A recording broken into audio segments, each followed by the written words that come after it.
بسم الله الرحمن الرحيم. السلام عليكم أيها الإخوة والأخوات ورحمة الله وبركاته. نختم موسمنا الأول إن شاء الله بالحلقة الأخيرة في التقوى تحت عنوان التقوى وشرطها الأشد، بالعودة للتقوى في حال المؤمنين بعد أساسها الفطري العقلي بما هي تقوى عند الله ومطلب جوهري من الإيمان، تلك التي تنال بها المراتب العليا دنيا وآخرة. نتساءل: هل كل ممتنع عن فعل المعصية الذنب الشر تقي؟ أم يلزمه كي يكون كذلك أن تشتق من روحه وينفر منها قلبه ويستقبحها عقله، أي أن يتقي بكامل كيانه وجدانا وعقلا وعملا، كما سبق وأن قلنا أن التقوى وحدات وعي تحكم الوجدان قبولا ورفضا. 3 نقاط: الشعور وتقدير الصلة الروحية. الثانية طريقة التفكير والتطبيق. الثالثة منطق التعاون والتعاطي، سبق وأن تحدثنا فيها. النفس كالجموح، طبعها الأنانية والاستحواذ والاستعلاء، كما وصفها زين العابدين عليه السلام: إلهي إليك أشكو نفسا بالسوء أمارة، وإلى الخطيئة مبادرة، وبمعاصيك مولعة، ولسخطك متعرضة، تسلك بي مسالك المهالك، وتجعلني عندك أهون هالك، كثيرة العلل طويلة الأمل، إن مسها الشر تجزع، وإن مسها الخير تمنع، ميالة إلى اللعب واللهو، مملوة بالغفلة والسهو، تسرع بي إلى الحوبة وتسوفني بالتوبة. يقول الشاعر: والظلم من شيم النفوس، فإن تجد ذا عفة فلعلة لا يظلم. فماذا لو كانت علته في عدم الظلم أمر خارج عن نفسه؟ هو لا يظلم، ولكن ليس لأمر من روحه، وإنما لعلة خارجية، وبه توق إليه، لو قدر على الظلم لظلم، كمثلا خوف العقاب أو الفضيحة أو الحوبة. أيقال تقيا من امتنع عن الظلم لا إيمانا وإنما لسبب خارجي؟ أيقال تقيا؟ أيقال لمن يتقي الخطايا والذنوب خوفا من عقاب الله؟ طيب فقط؟ لا، وقلبه يهوى وعقله يزين. أيقال تقيا؟ أيحشر تقيا؟ هو من حيث العمل امتنع كالأتقياء، فهل هو منهم؟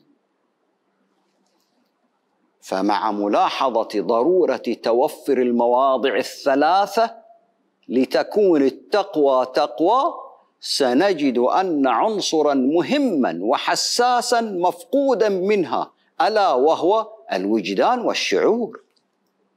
فقد يفكر بالتقوى والموضوعية ويعمل بالتقوى والموضوعية، ولكن قلبه في موضع آخر. فإن أهم ما ينبغي السيطرة عليه بالتقوى هو المشاعر. القلب يجب أن يكون تقيا قبل العقل والعمل، وإلا فلن تكون من المتقين. نعم، قد تكون مؤمنا أو مسلما أو مسالما، ولكن لن تبلغ الصفاء الذي يؤهلك لزمرة المتقين. ولعل هذا هو أصعب ما في متطلبات التقوى. يقول أمير المؤمنين علي عليه السلام في وصف المتقين: وأنفسهم عفيفة، أرادتهم الدنيا فلم يريدوها، وأسرتهم ففدوا أنفسهم منها، فهم لأنفسهم متهمون ومن أعمالهم مشفقون. إذا زكي أحد منهم خاف مما يقال له، فيقول: أنا أعلم بنفسي من غيري، وربي أعلم بي من نفسي، اللهم لا تؤاخذني بما يقولون، واجعلني أفضل مما يظنون، واغفر لي ما لا يعلمون. قرة عينه فيما لا يزول، وزهادته فيما لا يبقى. إن كان في الغافلين كتب في الذاكرين، وإن كان في الذاكرين لم يكتب من الغافلين. يعفو عمن ظلمه، ويعطي من حرمه، ويصل من قطعه. بعيدا فحشه، لينا قوله، غائبا منكره، حاضرا معروفه، مقبلا خيره، مدبرا شره. تأمل جيدا في هذه الصفات، أين تجد مركزها؟ أفي الجوارح أم في القلوب والعقول؟ أنفسهم عفيفة أولا، فمن البديهي أن تكون جوارحهم عفيفة، ولكن العكس ليس بديهيا، فقد تعف الجوارح والنفوس شرهة. ولن تكون تقيا حتى تعف نفسك لا جوارحك. أرادتهم الدنيا، أي أقبلت عليهم وكانت تحت متناول أيديهم، فلم يريدوها، فقرار الرفض إرادي جاء من أعماق وجدانهم. إذا زكي أحدهم خاف مما يقال له. الخوف شعور وليس تظاهر. قرة عينه فيما لا يزول. قرة العين أي السرور الحاصل في النفس لمقابلتها ما يسرها، يسمى قرة عين، مع تحقق الرضا التام وعدم النظر إلى ما سواها. سرور النفس الوجدان، وليس انبساط الوجه دون القلب. إن كان في الغافلين كتب في الذاكرين، وإن كان في الذاكرين لم يكتب من الغافلين. انظر لقوة التحكم، فقد يجمع مجلس بين المتقي وغيره من الغافلين، فلا يذوب في المحيط، يسف إذا أسفوا ويطير إذا طاروا،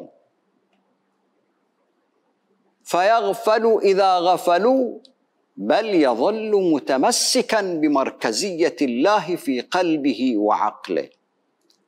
وإذا كان في جمع الذاكرين فذكره ليس محاكاة خارجية ومشاكلة جمعية، بل قرار إرادي يكتبه بنفسه لنفسه ألا تكون غافلة. وأشد غفلتها أن تحاكي وتقلد وتصطبغ بأصباغ أذكار بلا جوهر مختار. يعفو عمن ظلمه، ويعطي من حرمه، ويصل من قطعه. ثلاثة أفعال للجوارح لا تكون حقيقية إلا إذا كانت المشاعر صادقة، لأنها تعمل ضد اتجاه مشاعر النفس المستفزة بالظلامة والحرمان والقطيعة.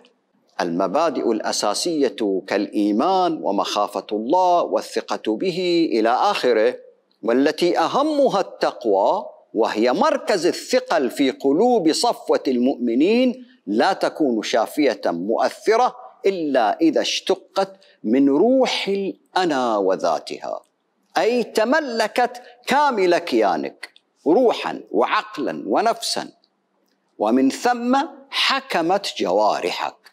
تلك هي الإرادة الكاملة، والتي من مظاهرها صحة التمييز. فالتقي يفحص ويميز، يستمع القول قبل أن يتبعه، ثم يتبع أحسنه. حرية وضبط النفس بالتمسك بالصحيح بعد تمييزه، حتى وإن وجده على خلاف ما يهوى أو في اتجاه ما تبغضه نفسه أو يسخطها. وهذا لا يتأتى إلا إذا توفرت أرضية حرة مستقلة لا تخضع لصنم الذات ولا لأصنام المجتمع. جهاد دؤوب العمل به أثقل من القول، يفشل فيه من كل 100 إلا من رحم الله. فقد يتحرر الإنسان من صنم الجموع فلا يبالي بالمحيط، ولكن ليعبد صنم الهوى والأنانية الذاتية غير الموضوعية. وهؤلاء على كثرتهم إلا أنهم الأقل، وأما الأكثر فعباد الجموع والتقليد.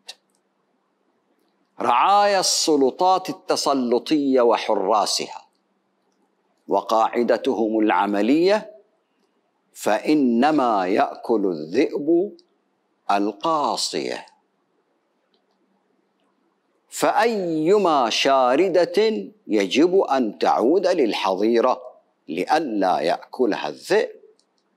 وكل فكر حر وقرار مستقل، ففي نظام تربيتنا التهذيبية قد نمتثل لمعارف كثيرة لا علاقة لها بهذه الروح، روح الأنا وذاتها، بل هي عاجزة حتى عن إدراك معنى وغاية هذه الروح، فضلا عن تكوينها، كمفهوم الطاعة المشوهة.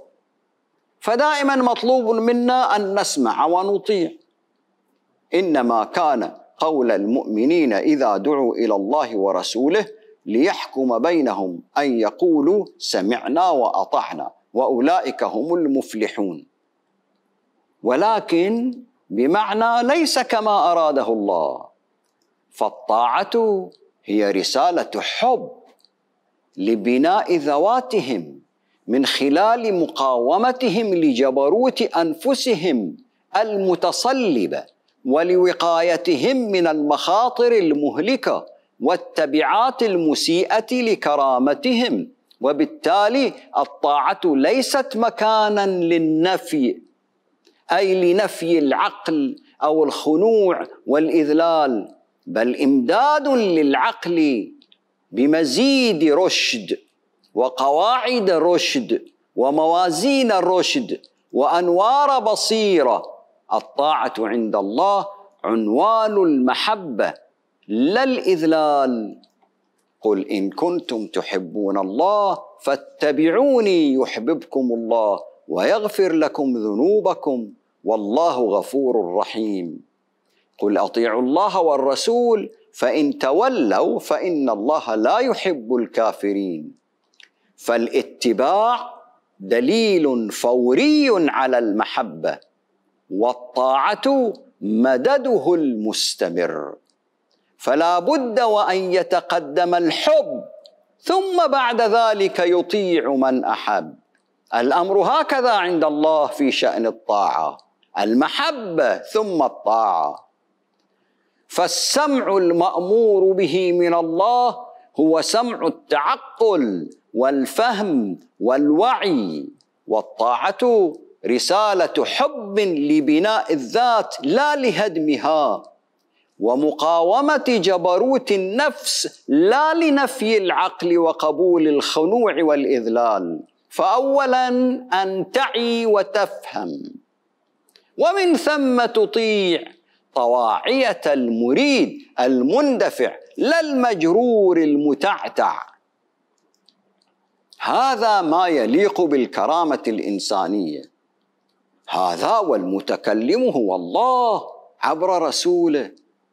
بينما التربية التهذيبية لها قول آخر: سمعت الكلام وفهمت ما يطلبه منك فعليك أن تطيع، تقليدا لوالديك أو لمعلمك أو لشيخ قبيلتك أو إمام مذهبك أو لسلطانك.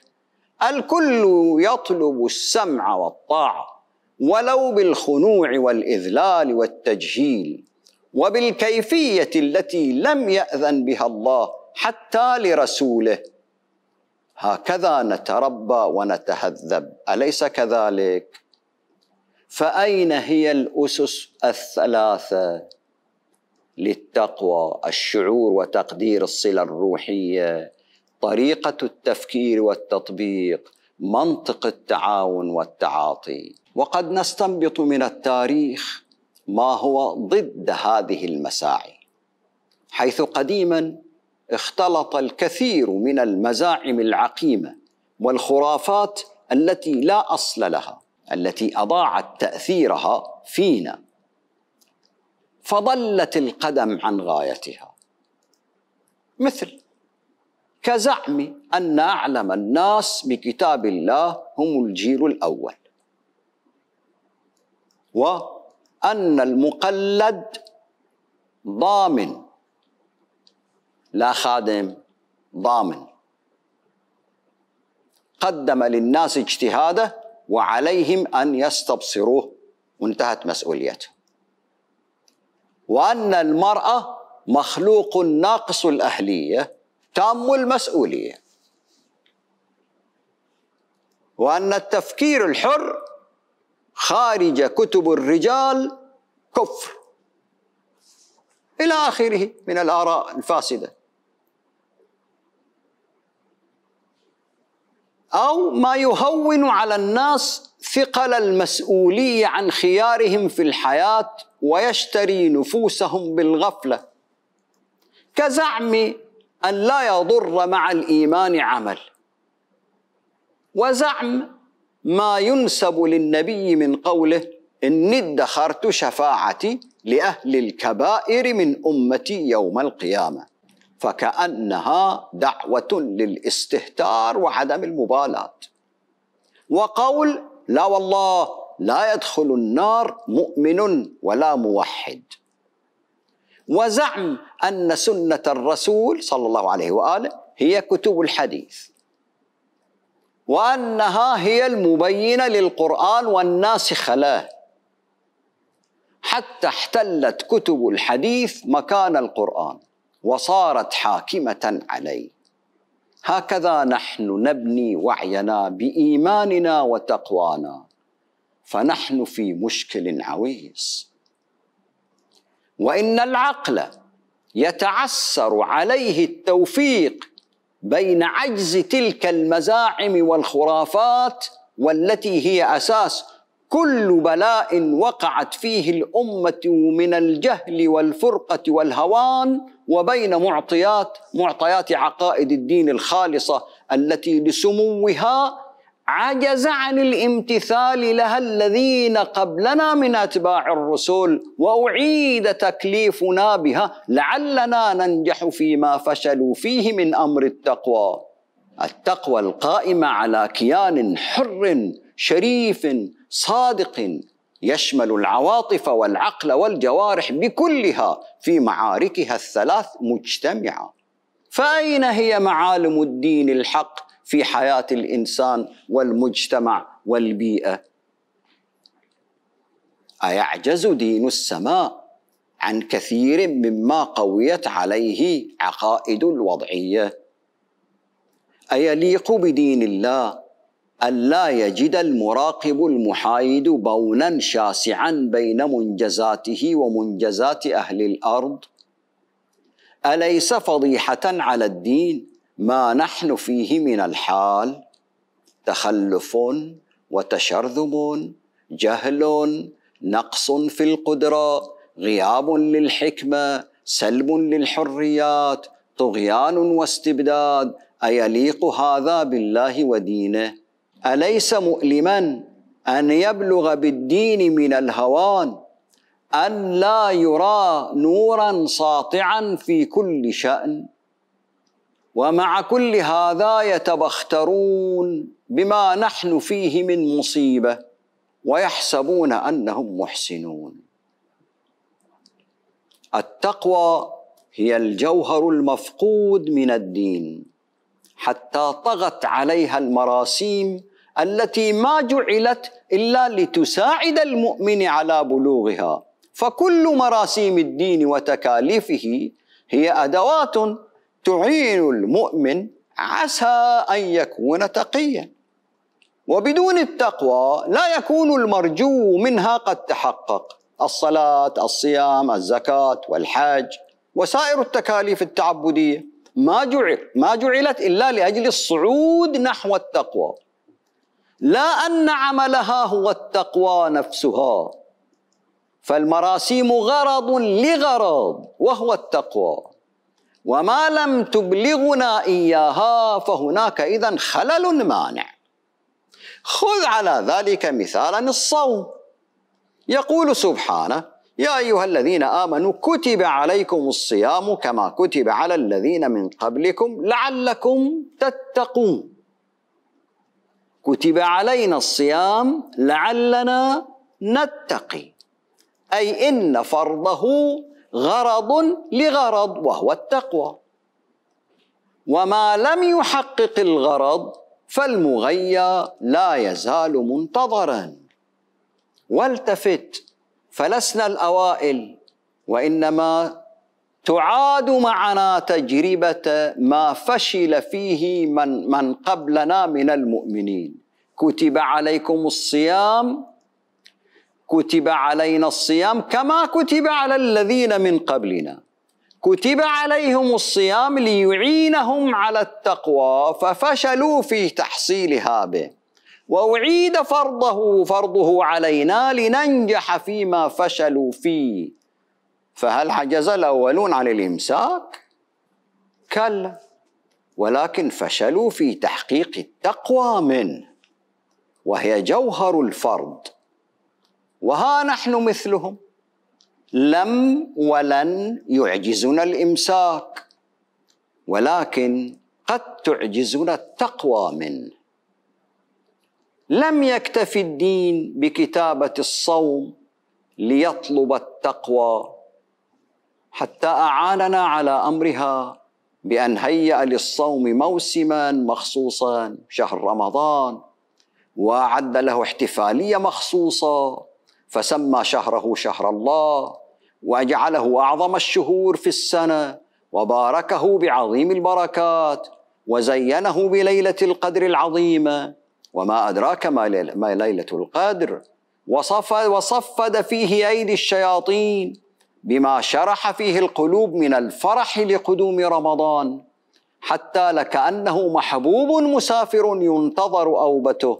فلرمضان فرحة في قلوب المؤمنين تغمر الكبير والصغير، تسخو فيه الأنفس وتلين فيه الطباع، وتتفرع أغصان المودة بين الناس، أمور يشعر بها الكثيرون. رمضان له أجواءه الخاصة يشعر بها الكثيرون، وتصبح القلوب أميل للطاعة.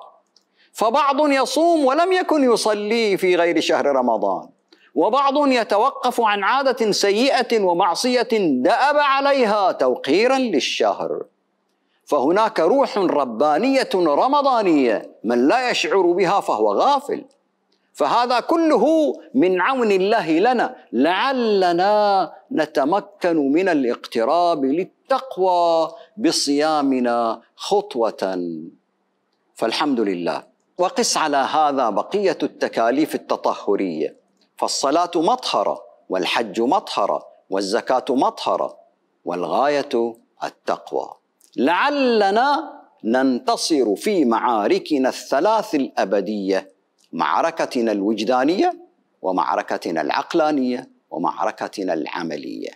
فالدين عميق والإنسانية مرتبة سامية، فليس هينا أن تكون إنسانا، فالإنسانية انتقال إرادي حر من البشرية الحيوانية نحو المنازل الروحانية عبر التحلي بالقيم الروحانية العظيمة المثيلة لمثالها الأسمى أسماء الله الحسنى، فأن تكون دمية آدما مثالا لمثيل هو الله سبحانه وتعالى، منطلقا من الحمأ المسنون لتبلغ قاب قوسين أو أدنى، مسخر لك جميع ما في السماوات والأرض، وسخر لكم ما في السماوات والأرض جميعا منه،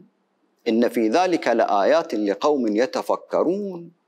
فهذا يستحق التفكر حقا، والله لا يتكلم عبثا، فحين يقول إنه سخر لك جميع ما في السماوات والأرض فهو عند كلمته دائما وأبدا.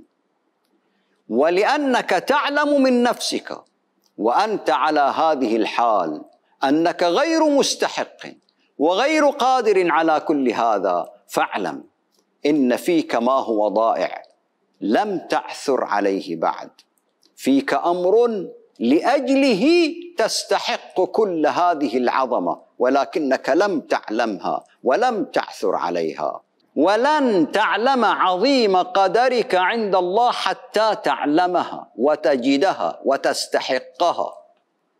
ومفتاحك لكل هذا هو التقوى. التقوى أول عتبات السلم الصعود اللانهائي. أرأيت السلم الكهربائي؟ فأهم ما يجب عليك هو العتبة الأولى، ثم يرفعك تدريجيا، فالتقوى هي العتبة الأولى وهي الأهم. يا أيها المزمل قم الليل إلا قليلا. المزمل. يا أيها المدثر قم فأنذر. فما لم تنزع زملك ودثارك فلن تستطيع القيام. التزمل هو قيودك الذاتية فانزعها، والتدثر قيودك الاجتماعية فانزعها وكن حرا. فهذا أول الطريق للتقوى. شكرا لحسن استماعكم، وعسى أن نلقاكم في موسم آخر إن شاء الله، والسلام عليكم ورحمة الله وبركاته.